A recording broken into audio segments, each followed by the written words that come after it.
Madame, Monsieur, bonjour et bienvenue dans le JT d'actualité juridique de la Revue Fiduciaire. On découvre tout de suite les titres de ce lundi 20 juin. Licenciement d'un salarié inapte, régime des ventes à distance et paiement d'un commerçant en crypto-monnaie.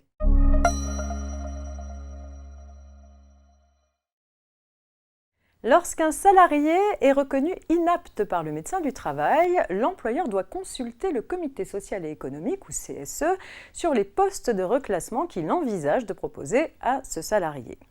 Qu'en est-il lorsque le médecin du travail a expressément indiqué dans son avis d'inaptitude que tout maintien du salarié dans l'emploi serait gravement préjudiciable à sa santé ou que l'état de santé du salarié faisait obstacle à tout reclassement dans l'emploi? Faut-il quand même consulter le CSE alors que cette mention dispense l'employeur de toute recherche de reclassement? Cette situation ayant été créée avec la loi El Khomri du 8 août 2016, ce n'est que tout récemment que la Cour de cassation a tranché cette question.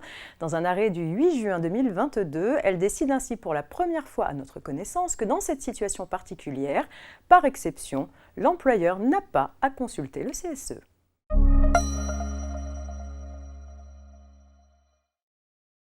Depuis le 1er juillet 2021, le régime des ventes à distance a été modifié par l'ensemble des pays de l'Union européenne, avec notamment une harmonisation à 10 000 € des seuils d'imposition à la TVA dans le pays de destination.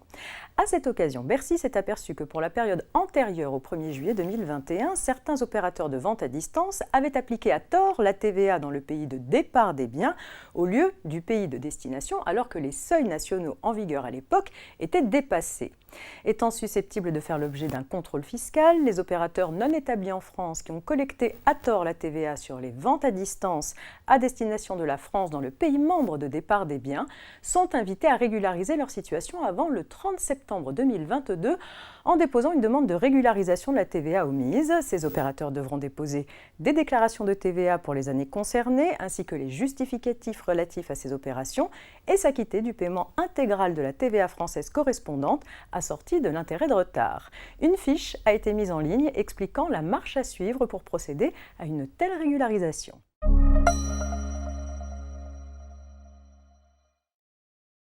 Un commerçant peut-il accepter d'être réglé en crypto-monnaie? Rien ne l'interdit, mais c'est risqué. Créées par une communauté d'internautes, les crypto-monnaies dont le Bitcoin sont des instruments d'échange dans le monde numérique. Il s'agit d'actifs virtuels stockés sur un support électronique.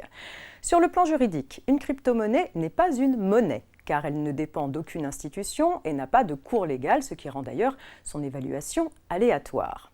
En France, la seule monnaie officielle est l'euro. Les commerçants sont donc tenus d'accepter les paiements dans cette monnaie. Mais rien ne leur interdit d'accepter aussi des devises étrangères ou des monnaies virtuelles.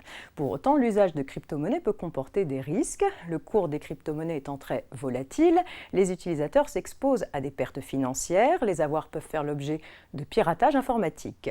La Banque centrale européenne ou BCE étudie toutefois la création d'un euro numérique. Elle garantirait sa valeur, ce qui lui conférerait le même niveau de confiance que l'euro physique. Cet euro numérique serait accessible tant aux ménages qu'aux entreprises. C'est la fin de cette édition. Très bon début de semaine à toutes et à tous. À demain.